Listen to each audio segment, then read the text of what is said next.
Ramai kenal 99 Smart ini sebagai kedai runcit biasa saja, tapi korang tahu tak, saham dia adalah antara stok yang paling perform dekat bursa. And tahun ini saja dah naik lebih 50% guys. So guys, apakah rahsia 99 Smart ni dan sama ada berbala ke nak masuk ke dalam saham ni? Adik jangan risau, jom kita kaji sama-sama. Jadi guys, waktu video ini dirakamkan which is 8 Oktober 2025, harga saham 99 Smart ini berlegar sekitar RM2.84 dengan market cap sekitar 23 bilion ringgit. Jadi untuk sepanjang tahun ini saja, saham ni dah naik lebih daripada 55%, which is daripada low punya price RM1.90 ke paras tertinggi RM2.95. Dan guys, valuation dia sangat terlampau premium, which is PE ratio dia 47 kali ganda dan PB ratio dia 14.1 kali ganda. And then daripada segi dividend yield dia adalah sangat kecil, 0.81% saja. Jadi itu menunjukkan investor sekarang ni lebih fokus kepada potensi growth berbanding income dividend. So 99 Smart menggunakan model bisnes berasaskan rangkaian mini market yang menjual barangan harian dengan harga rendah tapi dengan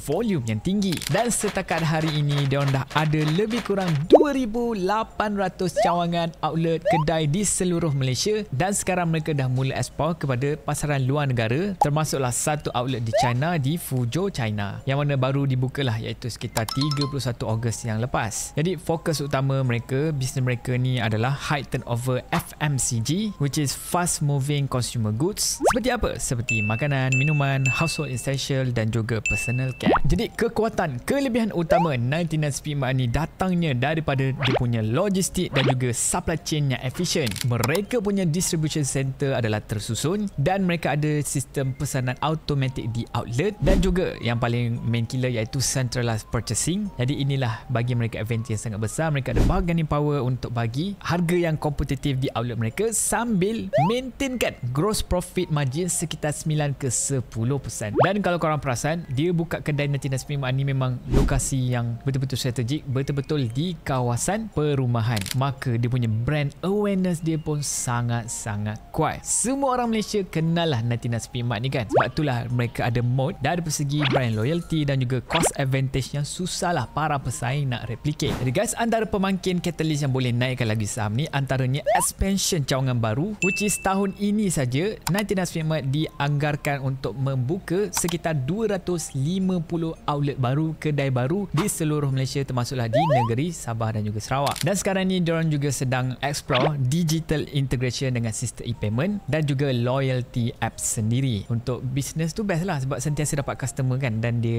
in a way dapat data insight untuk membuat segala merchandising. So risiko untuk 99 Smart ni dari segi valuation dia lah, valuation dia dah terlampau premium, which is PE ratio dia dah hampir 50 kali ganda. Dan ini pun kalau kita comparekan dengan geng-geng dia yang lain, sektor retail yang lain, which is biasanya di bawah 20 kali ganda, 20x. And profit margin grocery store ni memang tipis. Kalau let's say tiba-tiba berlakunya inflation, maknanya tekanan kos lah, harga barangan naik, ini sudah pasti akan kacau mereka punya earning, tekan mereka punya earnings. Selain itu, pesaing baru seperti KK Mart, Ecosave Mini dan kedai serba nikah digital pun dah mulalah mencuri market share. Kalau dia gagal untuk maintainkan pace growth, harga saham boleh retrace dengan dahsyat. Jadi secara keseluruhan 99 Smart ini memang kategori growth stock lah, tapi dengan adanya brand power yang kuat. Tapi kalau korang nak masuk pada harga sekarang ni, korang kena ada keyakinan yang tinggi lah kepada execution expansion mereka dan sustainability margin mereka, sebab yelah valuation mereka dah mahal. Jadi kan kalau korang berminat nak beli mana-mana saham Malaysia ke, saham US ke, saham Hong Kong ke, korang boleh guna platform Mumu. Mumu ini regulated by SC Malaysia, dan untuk new user korang boleh dapat free reward up to RM1,800. Dan caranya sangat mudah. First kali daftar Mumu, guna link dalam bio, sertakan KYC, and then sebelum korang membuat deposit, korang tekan button search, type special deposit, masukkan kod DAUSDK37, and then baru korang deposit minimum RM1,000 untuk dapatkan free reward RM140. Jadi untuk fully unlock reward RM1,800 tersebut, korang kena buatlah task-task yang diberikan ini, dan jangan lupa claim reward korang tersebut di bahagian My Reward. Dan nak ingatkan, segala reward ini tertakluk pada terma dan syarat selagi kempen masih ada. Jadi macam biasa, dan nak ingatkan, video ini bukanlah financial advice. Pastikan korang buat kajian dulu sebelum korang membuat apa-apa keputusan pelaburan. Tak kisah nak melabur kripto ke, emas ke, stok ke, pastikan korang buat research dulu, dan bila melabur tu pastikan dalam korang punya risk tolerance lah. Jangan labur lebih daripada apa yang korang mampu loss. So guys, itu saja daripada Daus. Jangan lupa like, komen, follow Daus. Jumpa korang semua pada video akan datang. Ciao.